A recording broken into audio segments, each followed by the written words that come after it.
Hello, everyone. Hello, hello, hello. Welcome to all. Welcome to Dreamleapers Inspiration. I'm so excited to be with you today. I'm giving you a few moments to join.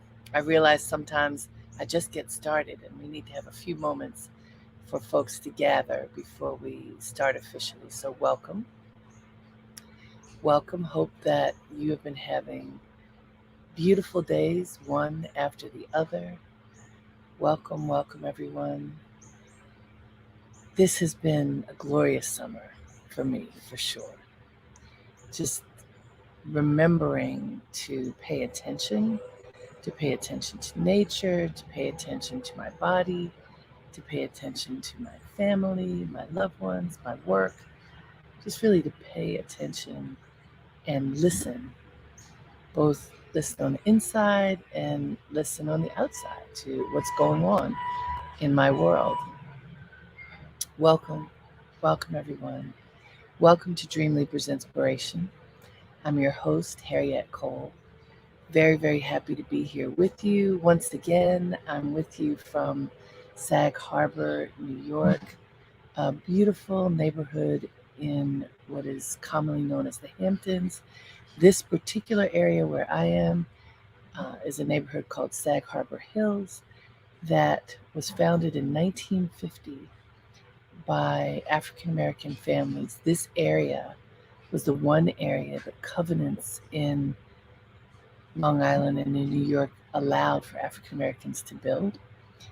Yes, that was a fact not many years ago, that there were only certain places where not just African Americans, it was also true for Jewish people, that there were many places where folks were not allowed to build. This happens to be a neighborhood where African Americans were allowed to build. And so three communities grew up here: Sag Harbor Hills, Nineveh, and Azurest. And families from educators to lawyers and doctors and school administrators, corporate executives, all postal workers, government workers, all kinds of folks came to this neighborhood and built summer homes. Many are now, I guess, 2 or 3 generations in. Many choosing to live here full time, especially after COVID. A lot of people chose to live here full time. For my family and me, we've been coming to this community for more than 25 years. And we love it, love being in this space, being near the beach, and being able to renew and refresh and reinvigorate in the summer. I'm hoping that wherever you are in this season of summer, that you are also being able to find a way to reinvigorate, to rejuvenate, to reset your batteries. Like if you imagine that we have, what are they called? The batteries that you can recycle, that you plug them in and they keep on working. And so, isn't that what happens inside of our beings? So, as I am here with my family working and also taking a few days off here and there, I've been contemplating what is the biggest driver in life? Like if you could just choose, what is the biggest thing that you would say drives your life, drives you forward, or even drives you to stillness, whatever it is? What would that biggest driver be? It's a good question, isn't it? And I've been asking people, and it's not always the easiest thing to answer because we think of little things, but we don't always think about the big thing. And I remember some years ago in meditation, I asked the question, what am I supposed to do next? That was it. What's next? What's next for me? I had just finished writing a book and turning it in, and it had taken me a couple of years to work on this book. And so I thought it would probably be a book, but I just wasn't sure, what was my heart telling me I should work on? What was next? And in my meditation, I literally heard a voice. And I'm not one of those people who's seeing things out in the universe and uh, imagining, and I say imagining, some people would argue with me, uh, that things in the cosmos are coming to talk to me. That's just not been my thing. But in this moment, I was sitting in meditation at a meditation intensive, and I heard a voice say, "Choose the truth." And it was very strong, very clear. And so, and it stuck with me. You know how when I do meditations with you, say, whatever comes, allow it to float by like a cloud. And if it's meant for you to hold on to, it'll stick with you. Well, sure enough, at the end of this meditation, even though, I noticed this voice distinctly saying, "Choose the truth," I didn't hold on to it. Other things came and went in my awareness, but that stuck with me. So I wrote it down at the end of the meditation, and then I started contemplating it. So, what I was in the midst of doing at that moment was working on a series of book ideas for my publisher. And so I said, well, let me write this down. Now, for those of you who are authors or who want to be authors, who've ever written a book proposals are usually long, thorough, incredibly detailed. I had about 6 or 7 book ideas that I had developed, sort of shorter versions of proposals, but they were proposals. And at the last minute, I wrote this down: choose the truth. And I wrote a few sentences to describe what I thought that meant. What had come up for me in my meditation, I wrote down. When I went to my publisher the following week with my 7 book ideas, what did the publisher want? You got it. Choose the truth. And the only difference was, the publisher said, rather than call it choose the truth, call it choosing truth. So, okay. And you need to know, typically publishers can control the title of books and also the cover art.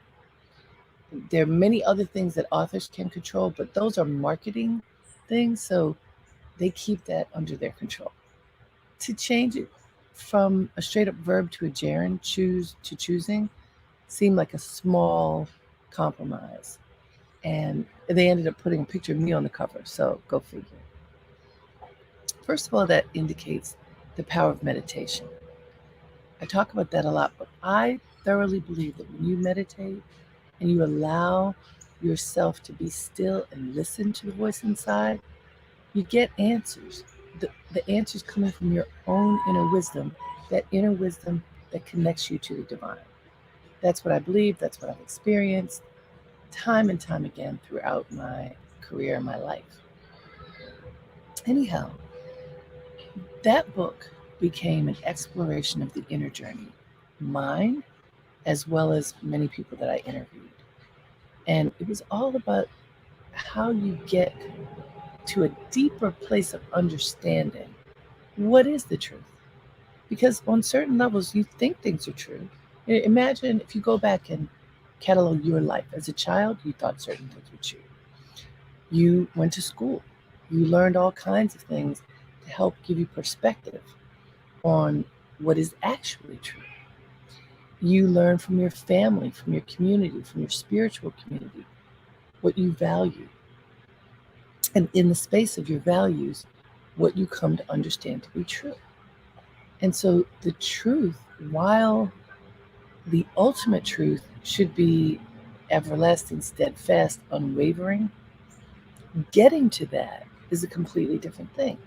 Choosing to live in truth and to understand what that truth is, I believe, is a lifelong process. And the book Choosing Truth explores that. Why am I bringing this up today? Because I want us to think about the power of choice. And I started this broadcast by saying where I am. I'm physically in an environment that brings me joy, that serves as a source of renewal, physically for my being, spiritually for my being, for my family. We chose to be here. We made a number of choices to make it possible to be here, for me to work here. I'm working a lot. But one of the odd blessings of the pandemic is that it forced us to work from home, and technology made it possible for us to interact just like this. I say very often that when you marry technology with humanity, you can create wondrous experiences. Technology can also work to your demise. It is not always a good thing. We know sometimes we get overwhelmed with technology, so much so that we forget to connect back to our soul. But when you balance humanity and technology, you get something like what we're experiencing right now.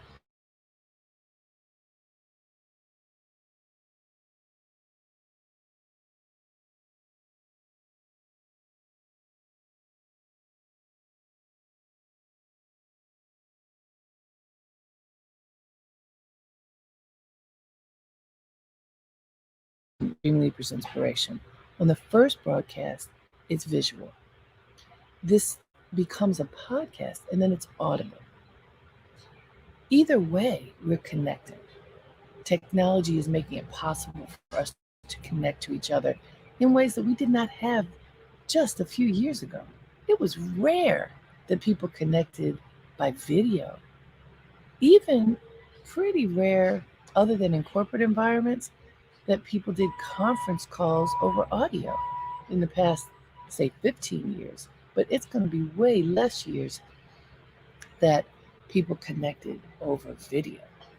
So technology, when coupled with humanity, when uh, boistering humanity, it can be amazing.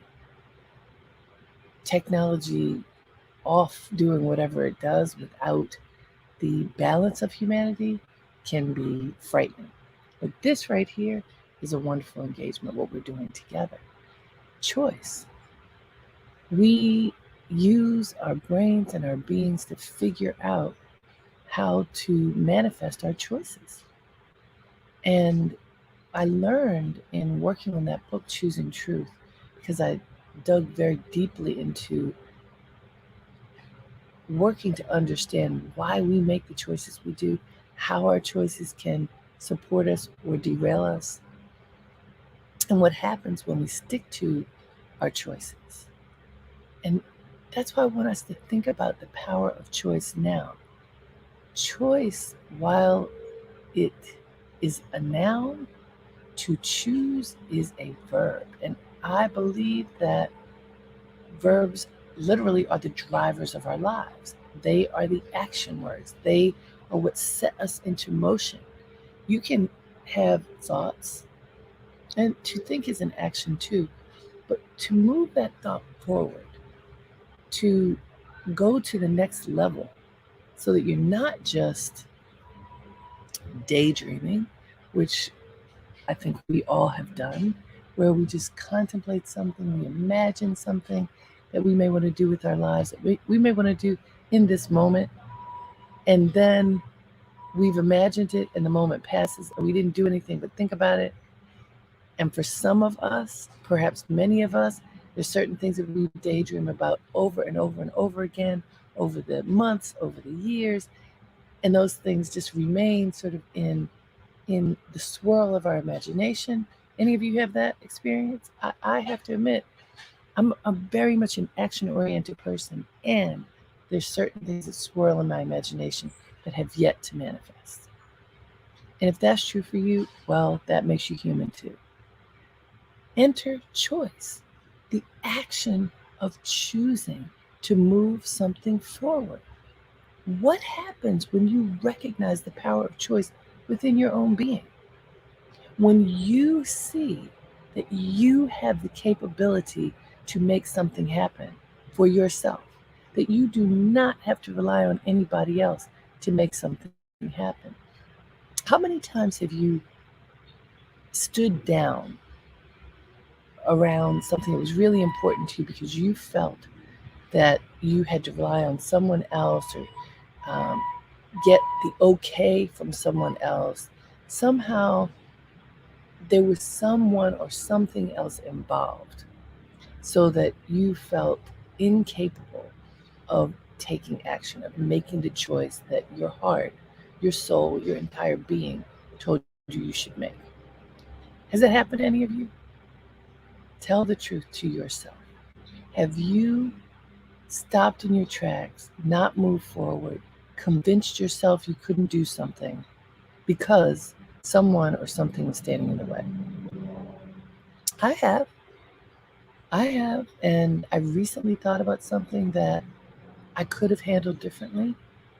And now, at this stage of my life, I realized I really could have handled this differently. If I had handled this particular situation differently, the outcome today would be different. Do you ever have those scenarios play out in your head? I can tell you that I have two scenarios like that right now. And on the one hand, the consequences for not taking a certain action years ago are significant today. It's not end of life significant, but I would say I've made choices in the past that have cost money in the present and in the future. Money that didn't need to have been spent in the way that it was. Do I regret that? Yes. So, when people ask, do you have any regrets? I interview people all the time. And one of the last questions often is, do you have any regrets? Can I tell you how many people say, oh no, I don't have any regrets? I've learned from all of my mistakes. There's always an opportunity to learn more. And that is all true. And I'm not belittling anybody's answer, but I want to tell you, if I tell you the truth, there are certain things that I regret. If I made a different decision today, there would be a different outcome. Am I losing sleep over it? Sometimes. Am I deciding that my life is over as a result of it? Absolutely not. But if I'm honest with myself, I can say, yeah, if I had handled this differently, the outcome would be different and I would have been happier about the outcome now.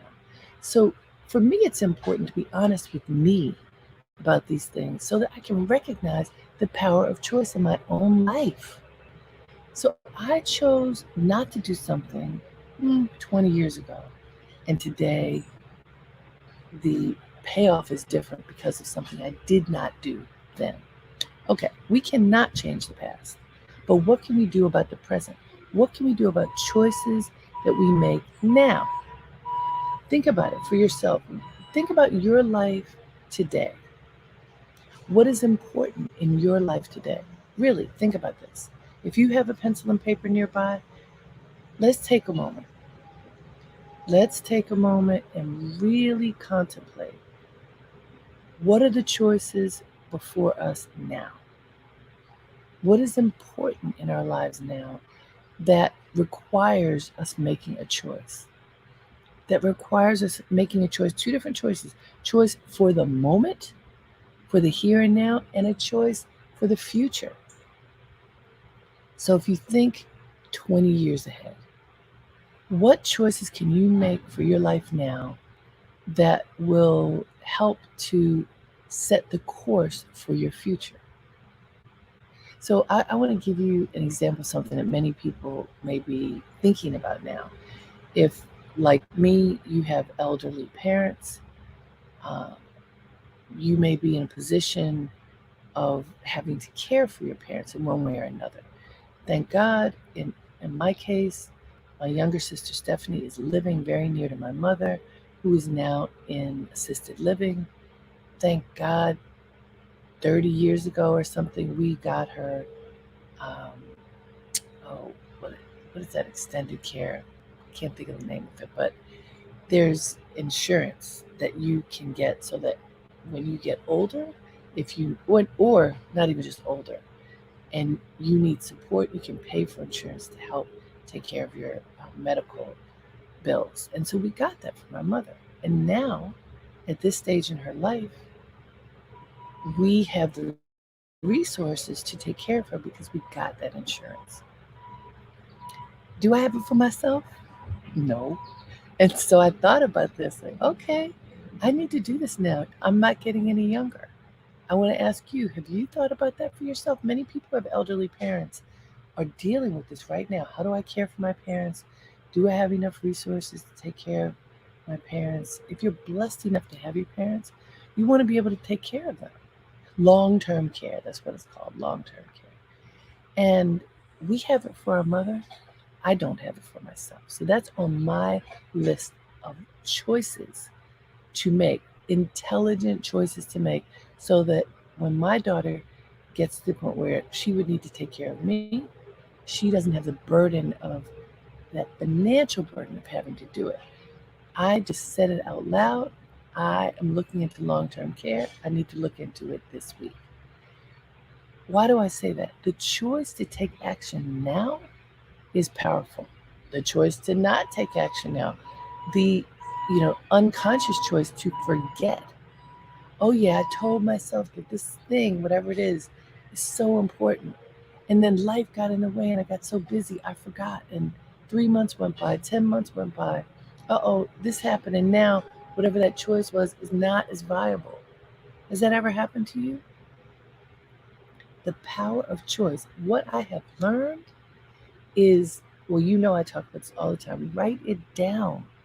When a choice comes to you, you understand there's something that you are supposed to do for yourself, for your life, for your family. A choice that is burning inside of you that you understand you need to make. Write it down. Stop what you're doing, write it down in the moment. Why? Because we forget. Our minds run on so quickly, and 1,000 thoughts, more than 1,000 thoughts, go through our minds in a blink. It's easy to forget. It's easy to forget even things that we say are important because other things come up. Write it down and then prioritize it. Tell yourself, this is important now. I'm going to do this now because it matters now, even if it matters now for the future. If more than one thing emerges, prioritize those various things and then check them off. I know I sound like a broken record. I talk about this all the time. Make your list and check it off. I promise you, when you do that, you feel a sense of satisfaction because you are not uh, relying on your memory. You have concretized it by writing it down. You have committed to looking at your list on a daily basis and on a monthly basis, perhaps also an annual basis. What are the short term focal points, choices that you said you're going to make for your life? What are the longer term choices that you say that you're going to make for your life? What are those things? And if you make those choices consistently, then what happens? If you make those choices consistently, then you move forward. Then you realize, oh, I accomplished that. Check. The power of choice for me is that I accomplished that thing. I can check it off and know in my heart, yes, I engaged my own abilities to move forward and made that happen. Check. And then I can move on to the next thing. Can I tell you how fulfilling that is?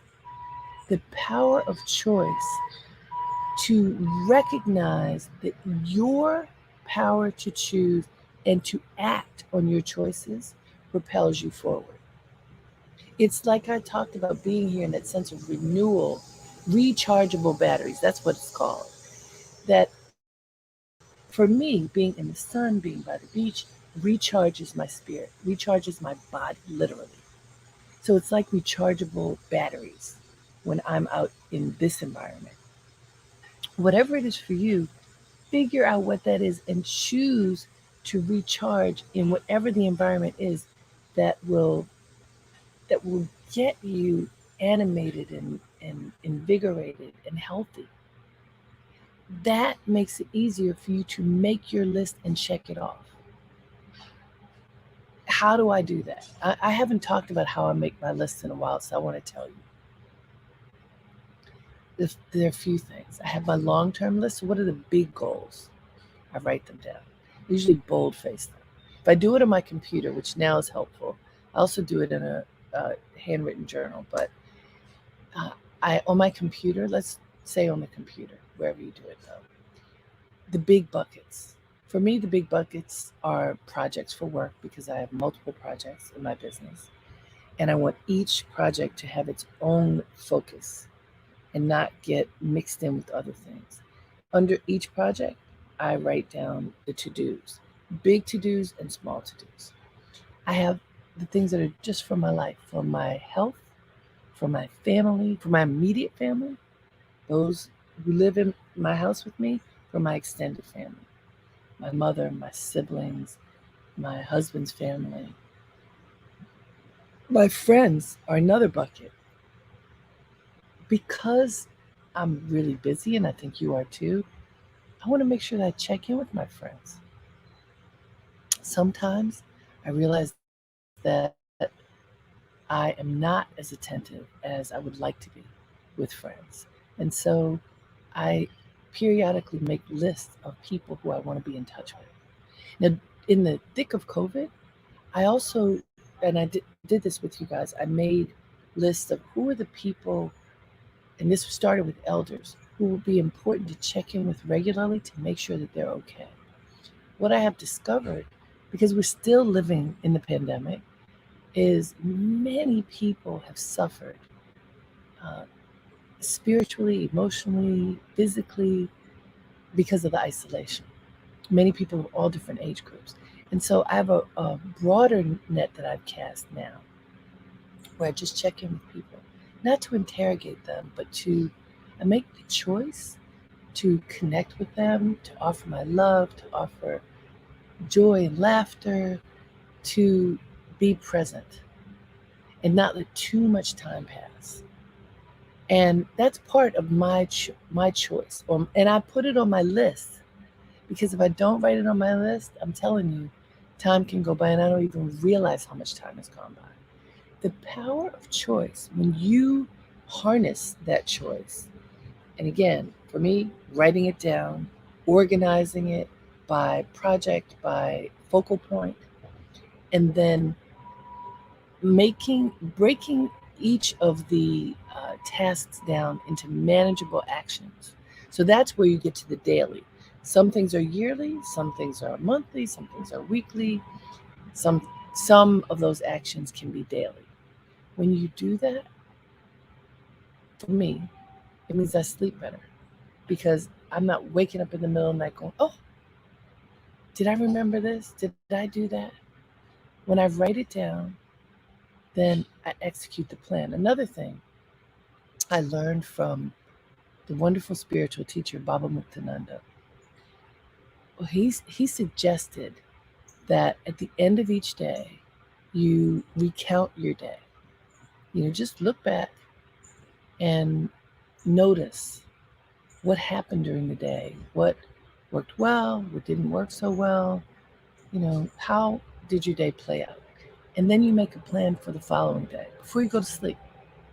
So that when you wake up in the morning, you are executing your plan rather than creating your plan. It makes you more efficient. It helps you to not forget things that are super important. And it helps you to awaken, take a deep breath, meditate, move forward, playing out, living out the plan that you have enacted, making the choice to follow your plan. To choose is an action. In every moment, we have the power of choice. Literally, we have the power to stand up and move. We have the power to do nothing. We have the power to check off the things on our list so that we're moving forward with conscious intention. We have the choice to flounder about and not take action. We have the choice to engage in acrimony, in arguments, in anger, in high emotion, we have the choice to engage in peaceful action. In every moment, we have choice. Do you realize that? That is so powerful. And I'm telling you, a lot of people don't realize it. But literally, in every moment, we have power. We have the power to choose how we are going to live our lives. Every one of us. I don't care who you are, what possessions you have, how much money you have, where you live, who you're married to, whether you're single, whether you have children, whether you have a job or you don't have a job, whoever you are, whatever your life circumstance, you have the power to choose how you're going to live your life. And when you recognize that, it's a game changer. You have the power to choose what is next in your life. You. Think about that. Let that sink in. And today and this week, please give yourself a few minutes each day to be still, to meditate on the power of choice within you, not within somebody else, not somebody over here, over there, within you. What do you have the power to do right now? What do you want to have the power to do right now? Choose that and see what happens when you choose it, when you choose it every day. Give yourself a week of focused choice on what your heart tells you you're supposed to do. Hey, it can also include responsibilities that you have that you've shirked because they're too difficult, too scary. Choose to do the scary stuff. Get it off your list. Oh my gosh, when I take the scary stuff off my list, I feel so much relief. The burden is lifted when you choose to let go of the things that have just been hanging around for a long time you haven't handled. Choose yourself. Choose your own power. It's so good when you do it, I promise you. I'm not saying it's easy, but it's good. And as we close this session of Dreamleapers Inspiration, I want to tell you a choice that I have made that is a gift to all of you. In the fall, on October 16th, Saturday, October 16th, I am hosting the first ever Dreamleapers virtual retreat. The focus is what's next. That's it. It's all about what's next. As we move out of, hopefully, this period of quarantine, this period of the pandemic, when we move into what's next, when we move into the fall, we think of back to school as the fall, right? But it's also, we're leaving the summer and moving into this refreshed state of being where we choose to take everything more seriously and engage perhaps more deeply than we did when we were playing in the summer. What's next for you as you look forward, as you look ahead? We are going to spend 2 hours on Saturday, October 16th from 1 to 3 p.m. Eastern. That's 11 to 1 Pacific. We are going to spend 2 hours together and have a number of speakers where we will meditate together. We will contemplate the power of our dreams. We will look at how the right attitude can make all the difference in the world. We will look at some of the mental health challenges that stand in our way. We will talk about cultivating our ideas and manifesting them, marketing our ideas so that we can bring them out into the world, financing our ideas so that we get the resources in order to make those ideas manifest. We are going to be exploring what Dreamleapers is, which is an educational platform designed to help people access and activate their dreams. It is a live event, because I know folks are tired of virtual engagements. It is, I think, just about every element is live. It will be interactive. You can write in questions, and the speakers will be able to answer questions. Among the people who will be with me, Les Brown, motivational speaker who's 51 years in the business as a motivational speaker. He has offered to come and share some motivational wisdom with us. Dr. Janet Taylor, who is a renowned psychiatrist who does a lot of work around trauma and freeing oneself from trauma, will be with us. A lot of folks are going to be with us, and I invite you to be with us. With the generous donations of Toyota and support from JCC Harlem, this event is going to be free to you. All you have to do is sign up and join us. And you can sign up now. You can go to my website, harrietcole.com, and just sign up at the top right. You can click the button, sign up, tell your friends. We do want you to sign up, but it's free. So it's Saturday, October 16th from 1 to 3 p.m. Eastern, 11 to 1 Pacific. It will be live. Dreamleapers, virtual retreat, what's next? I hope you'll join us for that. And today and this week, the power of choice. So one thing you can do is choose to sign up for the retreat, but all week, please choose yourself. Choose to explore and capture what you want to do for you, write it down, and then do it. Take action. So next week, you will be able to say, I did it. I chose for myself, and I feel really good about it. Until next time, have a great day and make it count. Namaste.